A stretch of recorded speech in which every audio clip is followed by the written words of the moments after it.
Pourquoi la main rythmique est plus importante que les accords quand on débute à la guitare? Introduction, après des années à donner des cours de guitare, en fait, je me suis rendu compte d'une chose assez surprenante et vraiment récurrente, surtout avec les débutants. Donc, la majorité des guitaristes débutants travaillent la mauvaise main, c'est-à-dire que, en fait, quand on commence la guitare, on se concentre sur les accords, donc pour les droitiers, sur la main gauche. Du coup, ils pensent qu'ils arrivent à poser leurs doigts correctement et à changer rapidement leurs accords, ils sauront jouer de la guitare. Mais en réalité, pardon, c'est une erreur très fréquente que on imagine que c'est la main gauche qui commande, alors que c'est la main droite et on va voir pourquoi. Donc avec l'expérience, après avoir vu passer énormément d'élèves, pardon, on se rend compte que le vrai problème des débutants n'est presque jamais la main gauche, donc la main qui pose des accords. Le vrai problème est le rythme. Et malheureusement, beaucoup de personnes qui apprennent seules prennent de mauvaises habitudes rythmiques, qui deviennent ensuite très difficiles à corriger, voire même quasiment impossibles. Donc au sommaire, on va voir tout ça ensemble. Donc que tu sois élève ou que tu sois futur prof de guitare ou prof de guitare, il faut vraiment que tu te focalises sur la main qui gratte plutôt que la main qui pose les accords. Ça, c'est la chose vraiment primordiale à la guitare. On s'imagine que c'est les accords qui commandent, enfin c'est la main gauche qui pose les accords qui commandent, alors que c'est vraiment la main rythmique. Donc au sommaire, la plus grande erreur des débutants. Pourquoi la main rythmique crée la musique? Troisième point, comprendre le vrai mouvement de la main rythmique. Quatrième point, l'exercice des cordes étouffées pour apprendre la guitare. Cinquième point, comment travailler la main rythmique dès le début. Et sixième point, jouer debout pour libérer la main rythmique. Septième point, pourquoi les autodidactes développent souvent des problèmes de rythme. Huitième point, donc deux élèves que j'ai eus, j'ai un exemple concret à vous présenter. Neuvième point, la solution, jouer avec un tempo et développer l'écoute. Donc la plus grande erreur en fait des débutants, c'est que en fait quand quelqu'un commence la guitare, il pense souvent que le plus important c'est de poser correctement les accords. Donc on se focalise là-dessus, on regarde que la main gauche. C'est aussi de changer d'accord rapidement et de connaître beaucoup de morceaux. Mais en réalité, la réalité, en fait, elle est pas comme ça. Elle est différente. La musique repose avant tout sur le rythme. Un guitariste qui joue un seul accord, mais parfaitement dans le tempo, fera toujours plus de musique que quelqu'un, en fait, qui enchaîne beaucoup d'accords, mais qui s'arrête tout le temps. C'est-à-dire que tu grattes un accord, un do, et hop, tu t'arrêtes pour passer au sol. Ça colle pas. Ce qui fait la musique, ce n'est pas la quantité d'accords, c'est la régularité du rythme. Deuxième point, pourquoi la main rythmique crée la musique? Donc la guitare est un instrument à la fois harmonique et rythmique. Mais la partie la plus importante, surtout au début, c'est la main rythmique. Tu vas poser un La ou un Mi mineur, il faut que tu arrives à enchaîner sans s'arrêter, sans que ta main droite s'arrête. Et ça, c'est la base. C'est elle, en fait, c'est la main droite qui crée le groove. Alors, n'oubliez pas, là je parle en tant que droitier. Donc pour les gauchers, c'est l'inverse. Celle qui crée l'énergie, le style musical et l'émotion. Donc du coup, avec la main droite, c'est toi qui vas faire un rythme folk, un rythme reggae, des arpèges, du picking en tirant les cordes, etc. Donc c'est la main droite qui crée les styles. C'est la main droite aussi qui crée l'émotion, si tu vas moins vite, si tu vas plus vite. Le groove, si ça danse. L'énergie, la rapidité. C'est tout la main droite qui crée ça. Avec un seul accord, on peut déjà faire énormément de choses. Le même accord peut sonner, en fait, rock, funk, reggae, blues, folk, et ainsi de suite. La différence vient simplement du rythme et de la manière d'attaquer les cordes. Ça vient seulement de ta main droite. C'est pour cela que la main rythmique est la vraie clé de la musique.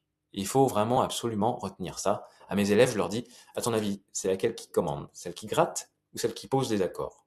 La plupart du temps, que ce soit les enfants ou les adultes, les élèves me disent, c'est la main qui pose des accords. Et c'est une grave erreur. C'est la main qui gratte. Comprendre le vrai mouvement de la main rythmique. Donc une erreur très fréquente chez les débutants, c'est de croire que la rythmique se joue avec le bras. Donc c'est pas avec le bras, c'est avec le poignet. C'est très important de souligner ça. On voit souvent des débutants faire de grands mouvements avec tout le bras. Le problème, en fait, c'est que ça crée trop de puissance. On est trop brut sur les cordes. Ça sonne mal. Le jeu, il est irrégulier. Des fois, on va gratter un peu plus fort, des fois un peu moins fort. Le mouvement va pas être le même. Et il va y avoir un manque de précision pour attraper les bonnes cordes.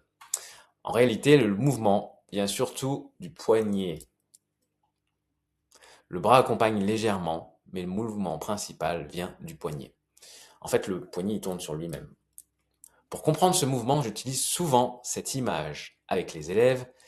Imaginez qu'il y a une petite balle au-dessus de votre poignet et que votre main doit faire le tour de cette balle.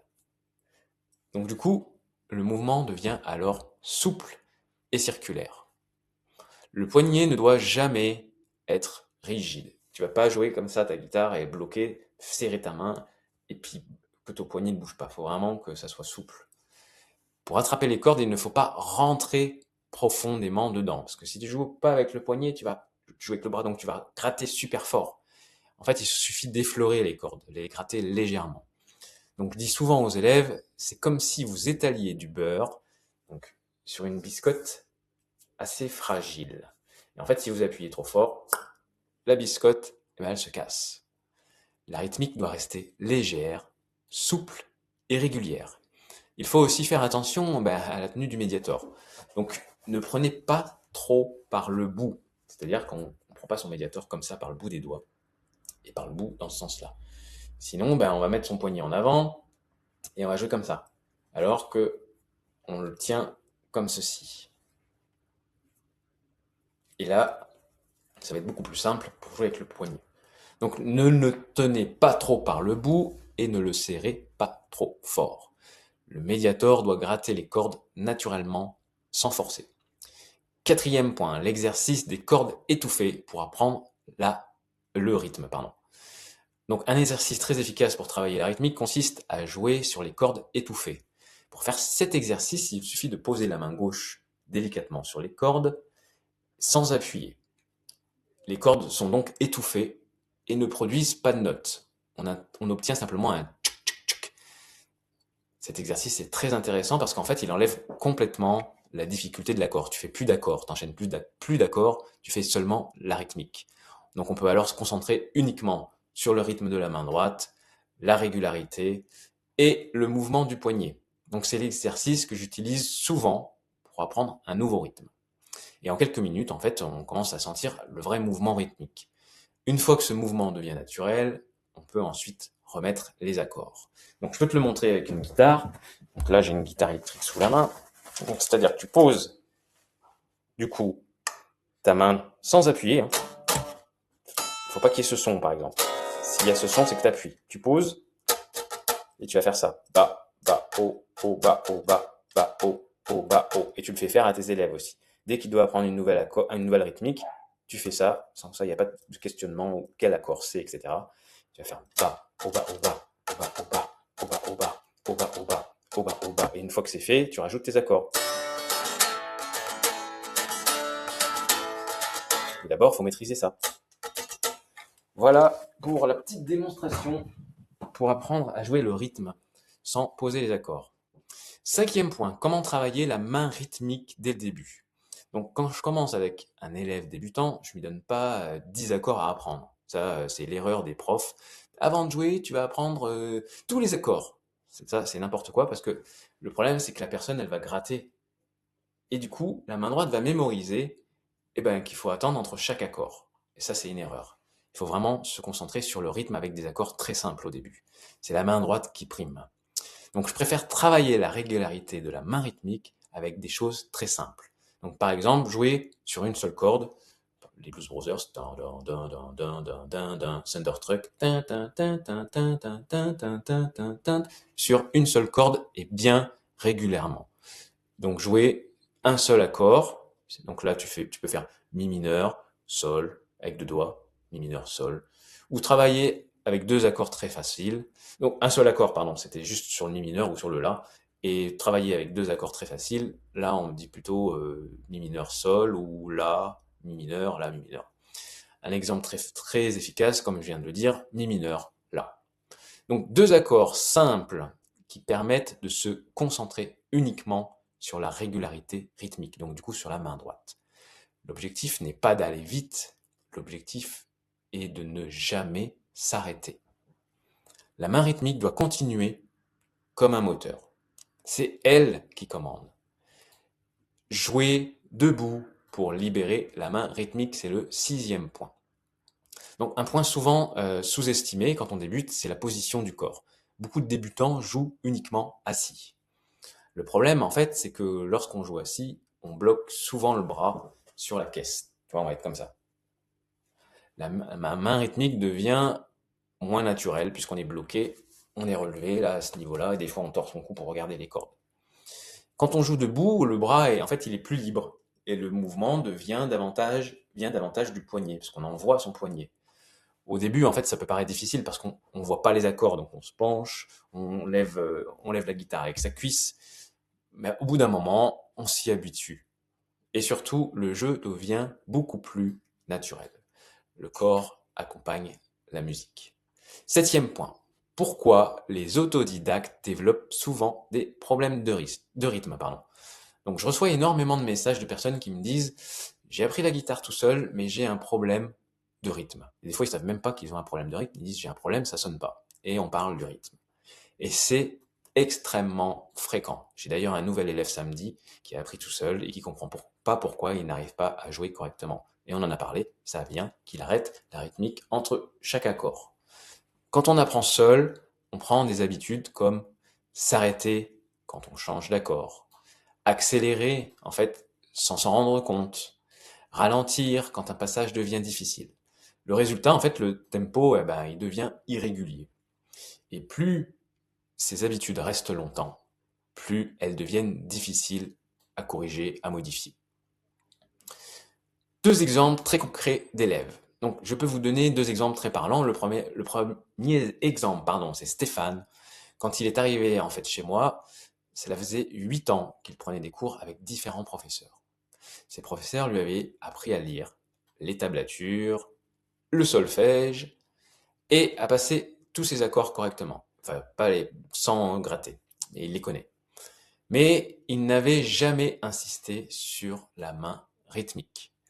Donc le résultat, après 8 ans de cours, Stéphane n'arrivait pas à enchaîner les accords sans s'arrêter. Il était plus théorie. Il m'a montré ses classeurs, ses feuilles, et je lui ai demandé de jouer un ou deux morceaux, mais malheureusement il peinait, il n'y arrivait pas. Du coup, la solution que j'ai trouvée a été de le faire passer à la basse. Pourquoi la basse? Parce qu'il n'y a pas d'accord. Après 6 mois de basse, il a repris la guitare, et il a enfin réussi à jouer correctement. En fait, il s'est concentré sur la main rythmique. Donc sur la main rythmique pour la basse, à gratter une corde et à zapper les accords. Et du coup, il a travaillé pendant 6 mois la main rythmique et ça a été très très efficace. Donc le deuxième exemple remonte à mon premier élève, en fait il y a 20 ans déjà. À l'époque, je faisais une erreur. Je ne jouais presque jamais avec lui. Je l'assistais, je le regardais faire, je lui donnais des conseils, mais je ne jouais pas avec lui. Résultat, il s'habituait à jouer seul, dans son monde, sans écouter les autres. Impossible de jouer de la batterie avec lui.